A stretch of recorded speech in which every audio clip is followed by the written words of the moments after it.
영국의 유명한 설교자인 찰스 스펄전 목사님이 하루는 길을 가고 있었어요. 근데 이제 한 어린아이가 새장에 갇힌 그 새 한 마리를 몹시도 괴롭히고 있는 장면을 마주하게 됩니다. 목사님이 물어봐요. 얘야, 왜 그 새를 그렇게 괴롭히냐? 그 새를 도대체 어떻게 하려고 그러냐? 그 말하니까 그 아이가 하는 말이 좀 괴롭히다가 죽여버리라고요, 이러는 거예요. 근데 스펄전 목사님 보니까 그 새가 너무나 불쌍해요. 그래서 그냥 지나갈 수가 없어서 그 아이에게 돈을 주고 그 새를 새장과 함께 샀어요. 그리고 산 즉시로 그 새장에서 새를 문을 열고서 새를 풀어놓는 거예요. 그래서 새가 자유를 향해서 훨훨 날아가게 했습니다. 그 다음 주일이 부활주일이었는데 이 목사님이 빈 새장을 들고 강단에 섰어요. 그러면서 이렇게 설교하시는 거예요. 여러분, 우리 원수 마귀는 우리를 괴롭히다가 죽이려고 그렇게 우리를 고통 속으로 몰아넣고 있습니다. 그러나 하나님은 우리를 불쌍히 여기셨습니다. 그래서 독생자 예수 그리스도를 통하여 우리의 죄에 대해서 엄청난 대가를 치르게 하셨고, 우리 죄 때문에 죽으신 예수님은 3일 만에 부활하셔서 우리의 새장을 열어놓으시고 우리에게 자유를 선포하시며 우리에게 평화를 선포하셨습니다. 너희에게 평강이 있을지어다. 그래서 우리는 마치 새장을 벗어나는 날아가는 그 새와 같이 자유를 얻게 되었고 평강을 얻게 되었습니다. 이렇게 얘기하는 거였어요. 여러분, 우리가 예수 안에서 부활하신 주님으로 말미암아 자유와 평강을 얻게 됐음을 믿으십니까? 이것이 우리의 삶이에요. 때때로 우리는 우리의 인생이 새장 같다 여겨질 때가 종종 있습니다. 사방이 가로막힌 것처럼 보일 때가 있고, 올무에 매여서 꼼짝달싹할 수 없을 것 같은 그런 느낌이 들 때도 있어요.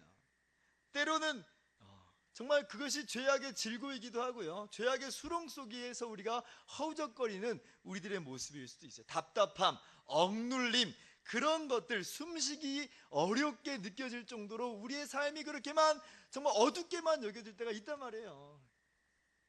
그러나 여러분, 오늘 말씀을 통해서 기억할 진리가 있어요. 예수님이 우리를 위해서 십자가에서 대신 죽으셨어요. 새장 가운데 갇혀있는 그 답답함과 억눌림 가운데 허우적거리고 있는 우리를 구원하시기 위해서 예수님이 죽으셨고요, 그리고 3일 만에 다시 살아나셨어요. 그로 말미암아 우리가 새로운 피조물이 되었고 새로운 생명을 얻게 된 겁니다. 이것이 우리가 누리고 있는 축복이고 이것이 우리가 누리는 영광이에요. 우리가 지난 시간까지 바로 이 내용을 다뤘어요. 로마서 5장까지 이 이야기를 나누면서 이 모든 것이 우리 주님께서, 우리 하나님께서 우리에게 거저주신 선물이고 우리에게 거저주신 축복이다, 그것을 이야기했어요. 예수님이 우리의 대표가 되셨어요. 그 누구도 우리를 주님의 손에서 빼앗아갈 자가 없어요. 그 누구도 우리를 해할 자가 없어요. 주님이 우리의 대표가 되시고 주님이 우리의 머리가 되시기 때문에 우리의 구원은 완전히 이루어졌고 우리는 더 이상 옛 피조물이 아니고 새로운 피조물이 되어서 하나님을 영화롭게 하는 존재가 되었다. 이것이 바로 지난 시간에 함께 나눴던 그런 내용입니다. 믿으시죠? 네, 그래요. 자, 그런데 이렇게 이야기하면 어떤 생각이 좀 번뜩 들기 시작하냐면, 예수님이 다 하셨다고? 예수님이 다 하셨으면 그냥 대충 막 살아도 되겠네? 이런 생각이 스물스물 이렇게 올라와요. 그렇지 않겠어요? 뭐 어차피 우리의 구원이 우리의 구원에 달려있는 것도 아니고 우리의 노력에 달려있는 것도 아니고 우리의 선행에 달려있는 것도 아니라고 한다면 죄 하나 더 지고 안 지고가 무슨 상관이 있겠어요? 뭐 그렇게 죄 하나 안 지려고 아둥바둥할 필요가 있겠어요? 이런 마음 안 들겠어요? 어차피 하나님이 다 구원하셨는데 그냥 뭐 편한 대로 살지 뭐, 이런 생각이 지금 스물스물 들어요. 안 그래도 여러분, 죄 안 지으려고 얼마나 수고 많으십니까? 어떻게 하든지 죄 안 지으려고 그렇게 애를 쓰는데 그 상관없다고 그러면 아이고 뭐 그냥 대충 살아버리죠 뭐, 이런 생각이 든단 말이에요. 나사 한두 개 좀 풀리듯이 적당히 신앙생활하고 싶은 마음이 불현듯 듭니다. 그런데 그런 생각이 올바른 생각일까요? 그렇지 않아요. 오늘 우리가 그런 오해를 하고 우리의 신앙을 그런 식으로 가져갈까봐 바울 사도는 5장에 예수 그리스도께서 우리의 대표가 되신다라고 이야기하면서 그렇게 예수님이 모든 것을 이미 다 이루셨다라고 이야기하면서 오늘 6장에 이르러서는 뭐라고 말하냐면 우리가 또한 예수님과 연합한 자다, 그렇게 이야기를 해요. 3절 보세요. 3절 보면, 자, 무릇 그리스도 예수와 합하여 세례를 받은 우리는 그의 죽으심과 합하여 세례를 받은 줄을 알지 못하느냐? 주님이 우리의 대표가 되세요. 그건 도대체 어떤 식으로 우리의 대표가 되셨느냐는 거예요. 그냥 명목상으로 서류상으로 우리의 대표다 그렇게 쓰여있는 정도인가? 라고 할 때에 아니다. 주님이 우리의 대표가 된다는 것은 그냥 서류에서 한 글자 써진 그런 문구가 아니라 우리와 연합하심으로 말미암아 주님이 우리의 존재를 들어서 주님의 몸으로 삼아주시는 그 연합을 통해서 주님이 우리의 대표가 되시고 주님이 우리의 머리가 되신다 라고 오늘 바울 사도가 그렇게 우리 가운데 이야기를 하고 있어요. 여러분, 우리의 존재는 명목상 서류상으로만 예수 그리스도 아래에 있는 게 아니에요. 우리는 실제적으로 주님과 연합하게 되는 것으로, 주님과 한 몸을 이루게 되는 것으로 주님과 하나가 되었고, 그렇게 주님이 우리의 대표가 되시고 우리의 머리가 되시는 거예요. 그로 말미암아 구원의 유익을 누리는 거지 다른 방식으로 주어지는 것은 아니다라는 거예요. 이게 바로 연합이고요. 그리고 세례의 의미예요. 세례의 의미. 우리가 오늘 학습식이 있는데 학습식을 한 다음에 이제 가을 정도에는 우리가 세례를 받게 되겠죠. 그 세례에 여러 가지 의미가 있는데 바로 그 세례의 가장 중요한 뜻 중에 하나가 바로 이거예요. 연합이에요. 연합. 주님과 한 몸을 이루게 된다. 주님과 하나를 이루게 된다. 그로 말미암아 주님이 우리의 대표가 되심을 깨닫고 주님께서 이루신 그 엄청난 구원을 거저 유익으로 선물로 받아 누리는 거예요.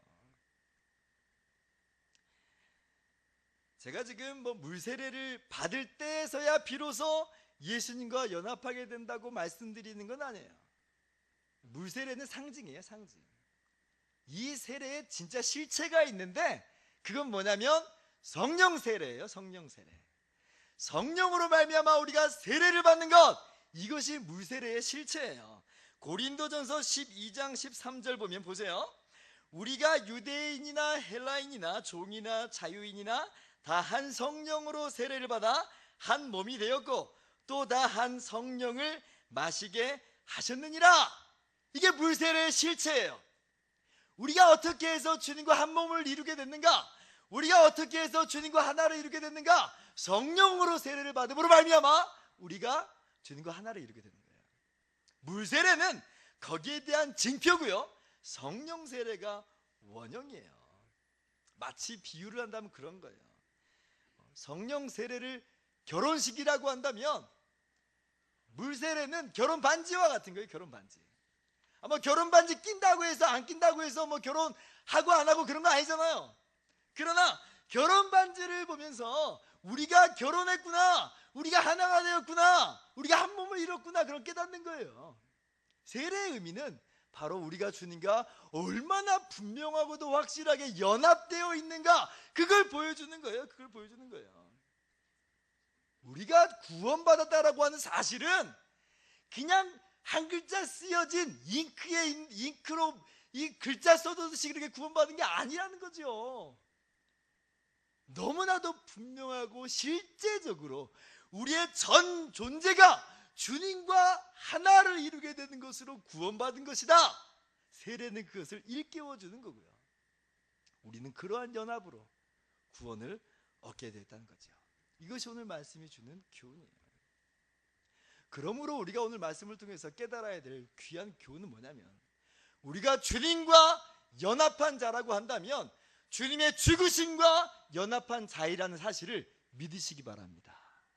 우리는 주님의 죽으심과 연합하여서 죽은 자들이에요. 주님이 십자가에 못 박혀 죽으셨으니까 우리도 죽은 거예요. 우리도. 그러므로 그렇기 때문에 우리가 죄에 더 이상 매여 살 수 있는가, 죄의 종노릇하면서 살 수 있는가, 죄 가운데 살 수 있는가라고 할 때에 아니라, 그럴 수 없느니라. 왜요? 우리가 주님과 연합하게 되었고 주님과 함께 연합함으로 십자가에 못 박혀 죽었는데 어떻게 우리가 죄 가운데 살 수 있느냐는 거죠. 오늘 말씀 로마서 6장 6절은 말합니다. 우리가 알거니와 우리의 옛사람이 예수와 함께 십자가에 못 박힌 것은 죄의 몸이 죽어 다시는 우리가 죄에서 종노릇하지 아니하려 함이니, 2절도 말해요. 같이 읽습니다. 그럴 수 없느니라. 죄에 대하여 죽은 우리가 어찌 그 가운데 더 살리오. 아멘. 여러분, 우리가 주님과 연합한 자임을 믿으십니까? 그러면 우리가 주님의 죽으심과도 연합한 거예요. 근데 어떻게 우리가 죄 가운데 살 수 있겠어요? 주님이 구원을 다 이루셨으니까 우리 그럼 대충 막 살아도 되겠네, 죄 하나 더 짓고 안 짓고는 중요한 게 아니니까 그냥 마음대로 살아도 되겠네, 나사 한두 개 풀어지듯이 그렇게 살 수가 있겠어요? 그럴 수 없어요. 우린 그런 식으로 구원받은 게 아니거든요. 주님의 죽으심과 하나가 된 거예요. 주님이 십자가에 못 박혀 죽으신 그 현장을 한번 보세요. 바라보세요. 주님이 외치셔요. 나의 하나님, 나의 하나님, 어찌하여 나를 버리셨나이까. 죄에 대한 하나님의 극심한 진노와 심판을 그 온몸에 받아들고 있어요. 그 자리가 어느 자리냐면 우리의 자리예요. 우리의 자리. 그 현장 가운데 우리가 있는 거예요. 왜? 우리가 주님과 연합하였으니까. 그 십자가를 밑에서 올려다보지 마세요. 그 십자가에는 같이 달려있는 거예요. 같이. 다만 내게 쏟아진 그 진노가 주님께로 쏟아부어지고 있는 것뿐이에요. 아니, 그러한 하나님의 진노와 심판을, 그리고 그것을 짊어지시면서 대신 죽으시는 주님의 십자가에 우리가 같이 못 박혔는데 어떻게 우리가 죄 가운데 살 수가 있어요? 그럴 수 없죠. 그럴 수 없죠.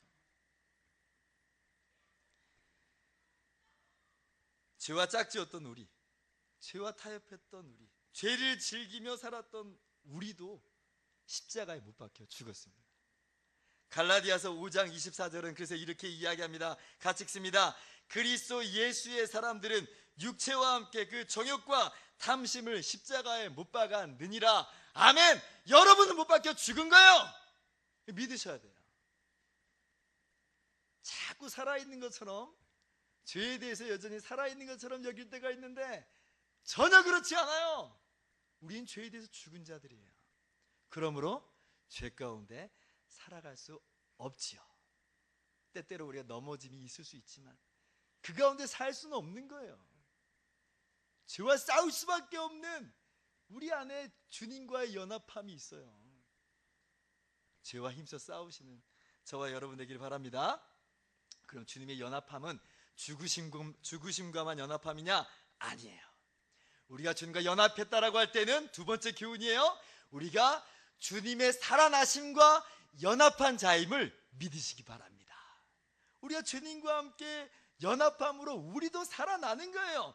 주님이 살아나셨습니까? 그러므로 주님과 연합한 우리도 다시 살아났고 장차 살아날 줄을 믿으시기 바랍니다. 5절 말씀입니다. 만일 우리가 그의 죽으심과 같은 모양으로 연합한 자가 되었으면 또한 그의 부활과 같은 모양으로 연합한 자도 되리라. 8절 같이요. 만일 우리가 그리스도와 함께 죽었으면 또한 그와 함께 살 줄을 믿노니. 아멘. 여러분, 주님의 부활을 믿으십니까? 그 부활은 우리의 전 존재를 뒤흔드는 그런 생명이에요.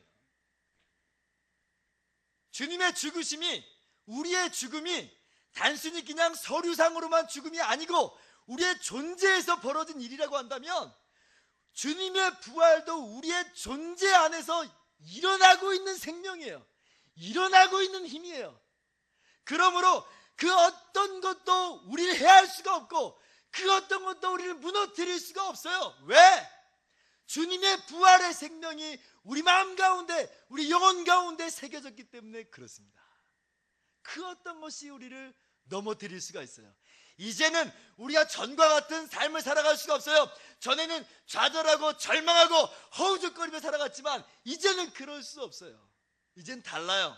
우리에게 소망이 있고 우리에게 생명이 있고 우리에게 기쁨이 있고 평안이 있어요. 주님과 연합하여서 부활의 생명이 우리 가운데 주어졌기 때문에 그렇습니다.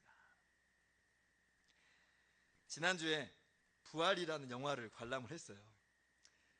금요 기도회 끝나고 심야 시간이 있으면 우리 교우들하고 함께 보려고 했는데 심야 타임이 없어서 저 혼자만이라도 가서 좀 봐야 되겠다 해가지고 봤어요. 빈무덤과 관련해서 괜찮은 영화더라고요. 제가 좀 영화 이상하면 보지 마세요 막 그러려고 했는데 괜찮아요.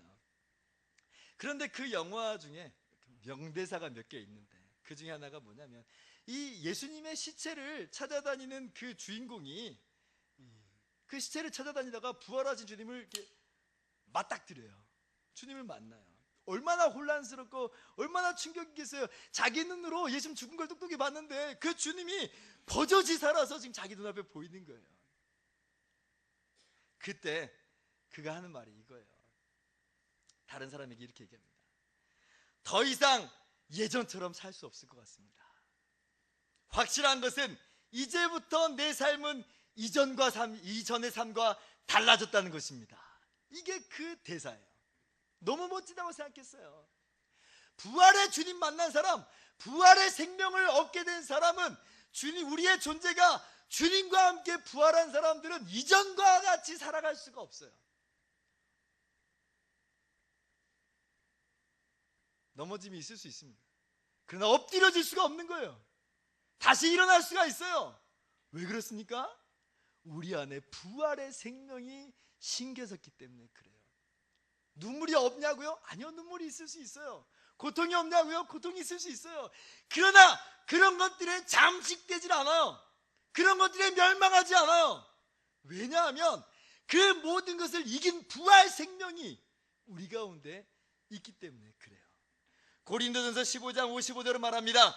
사망아, 너의 승리가 어디 있느냐? 사망아, 내가 쏘는 것이 어디 있느냐? 57절 같이요. 우리 주 예수 그리스도로 말미암아 우리에게 승리를 주시는 하나님께 감사하노니. 아멘. 주님의 부활은 죽음을 죽이신 거예요. 주님께서 우리에게 주신 부활 생명은 모든 절망을 죽이신 거예요. 모든 좌절과 낙심한 마음도 죽이시는 거예요. 그리고 우리는 사는 거예요. 이것이 주님께서 우리에게 주신 놀라운 부활 생명이다. 주님과 연합하게 됨으로 말미암아 우리가 이 생명을 누리는 거예요. 우리가 그래서 주님의 십자가와 부활을 생각할 때 그냥 그것이 2000년 전에 잠깐 있었던 뭐 그런 일처럼 아주 먼 옛날 얘기처럼 그렇게 이해하지 않았으면 좋겠어요. 그것은 우리의 존재 가운데서 지금 일어난 일이에요. 분명히 주님의 십자가와 부활은 역사적인 사실이지만 오늘 이 시간에 나의 영혼 가운데 일어난 거예요. 내가 주님과 함께 죽었고요, 내가 주님과 함께 살아나 버렸어요. 믿으셔요? 그렇게 믿는 거예요. 부활은 우리 눈앞에 펼쳐진 실체고 우리가 장차 얻게 될 현실이라는 것을 꼭 기억했으면 좋겠습니다. 얼마 전에 기사를 봤는데 백인천 감독이라고 유명한 야구 선수였고 또 감독인 사람의 인터뷰를 제가 읽었어요. 이분 삶에 우여곡절이 참 많았더라고요. 영광의 시간도 물론 있었지만 원치 못하게 피치 못하게 감독의 자리에서 내려왔을 때도 있고 비난받고 조롱받을 때도 있었고 뇌졸중 때문에 생사의 갈림길 가운데 있었던 때도 있었더라고요. 그런데 이제 이분이 예수님 안 믿다가 최근에 예수님 믿었어요. 그러면서 이런 얘기를 해요. 웃으면서 야구를 하고 싶었지만 야구는 아웃되면 끝이다. 그래서 마냥 웃으면서 야구를 할 수 없었다. 이렇게 얘기해요. 꼭 우리 인생의 모습 같잖아요. 웃으면서 살고 싶은데 웃지 못하고 살잖아요. 왜? 아웃되면 끝이니까. 그래서 평생 경쟁 사회 속에서 이리저리 치여서 살아요. 힘들게. 이게 끝인 줄 알고. 그런데 이분 말이, 그 다음 인터뷰가 이런 내용이에요. 그런데 지금 내가 예수님 믿게 됐고 예수님 믿으니까 참 평안을 얻게 됐더라. 목사님께 진리의 말씀을 들으니 죽음의 공포에서 이제 조금 벗어나는 것 같다, 이런 얘기를 해요. 저는 이게 부활의 힘이라고 믿습니다. 부활의 힘. 죽음은 끝입니까? 이대로 끝장나는 겁니까? 그렇지 않아요. 우리는 새로운 생명을 얻었어요. 장차 영원한 생명을 얻게 될 거예요. 우리는 그렇게 부활할 사람들이라는 걸 믿었으면 좋겠어요. 그래 누리시기 바랍니다.